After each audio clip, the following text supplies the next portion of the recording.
वास्तुशांतीसारख्या गोष्टींच्या, लग्नासारख्या गोष्टींच्या. परंतु ज्या घरामध्ये हा आमचा पुरोहित जातो त्या घरातल्या अनिष्ट गोष्टींवर तो कधी बोलतो का? त्या घरातली मुलगी टिकली लावत नसेल, छोट्या छोट्या चड्ड्या घालून फिरत असेल, तर हा पुरोहित तिथे कधी बोलतो? त्या यजमानाला कधी बोलतो का? नाही बोलत.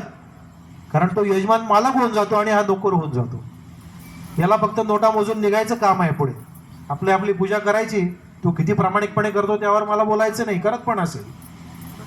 पण आपले जे पुरोहित आहेत ते धर्मगुरू जर झाले तर आपण या असहिष्णू धर्मांशी टक्कर देऊ शकू. कारण आपल्या कोणी धर्मगुरूच राहिला नाही. कोणी 4 पीठांचे 4 शंकराचार्य बसलेले आहेत आणि त्यातले 3 मोदींच्या विरुद्ध आहेत. अशी परिस्थिती आहे.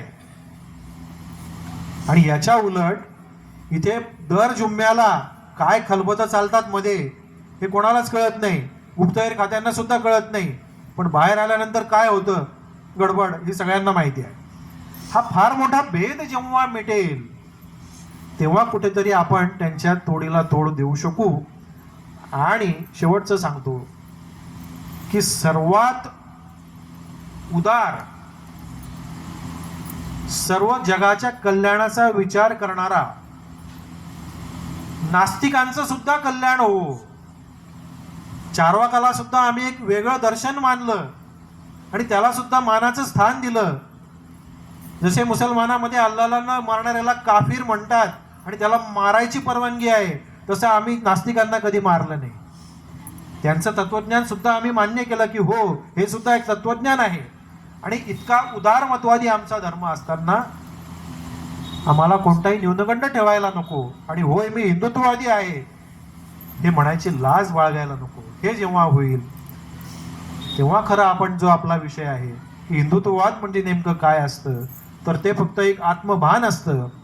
ते अशा समारंभांमधून, अशा कथांमधून, अशा पारायणांमधून हळूहळू अध्यात्म म्हणून आपल्याकडे येईल.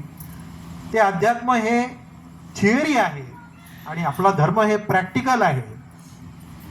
त्या थिअरीकडून प्रॅक्टिकलमध्ये जेव्हा आपण जाऊ तेव्हा हळूहळू आपल्याला हिंदुत्ववादी सुद्धा राहायची गरज भासणार नाही. की जेव्हा सगळ्या हिंदूंना कळेल की माझा धर्म श्रेष्ठ आहे तेव्हा आपल्याला संघाची, भाजपची, शिवसेनेची सुद्धा गरज पडणार नाही. राजकीय हिंदुत्वाची गरज पडणार नाही. पण आज आहे.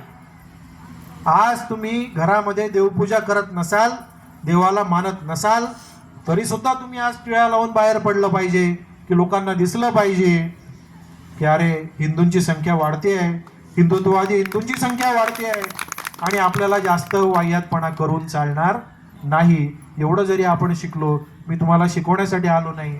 तुमच्यापैकी अनेक माझ्यापेक्षा वयाने, अनुभवाने, ज्ञानाने मोठे आहात.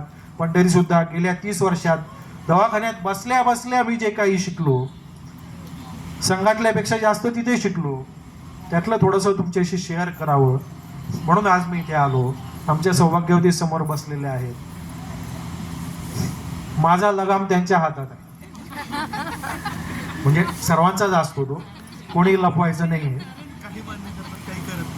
की तुम्ही फार काही बॉम्ब स्फोटक बोलू नका बाबा. थोडं सांभाळून बोला. वयोमानानुसार आपण आता प्रौढ झालेलो आहोत. ते तारुण्यातलं सळसळतं रक्त नाहीये आता. जरा सांभाळून बोला, नाहीतर आपलंच सरकार आपल्यावर कारवाई करतं असं पण होऊन जातं. तर म्हणून मी मला जेवढं जमेल तेवढं कमी तिखट, कमी मिरची टाकण्याचा प्रयत्न केलेला आहे. माझा जो मुद्दा आहे तो तुमच्यापर्यंत पोहोचला असेल असं मी समजतो. आणि आज इथे इतक्या पुण्य ठिकाणी येऊन मला बोलण्याची संधी मिळाली. माझं काहीतरी पुण्य असेल, माझा उद्धार झाला आहे असं मी समजतो. धन्यवाद.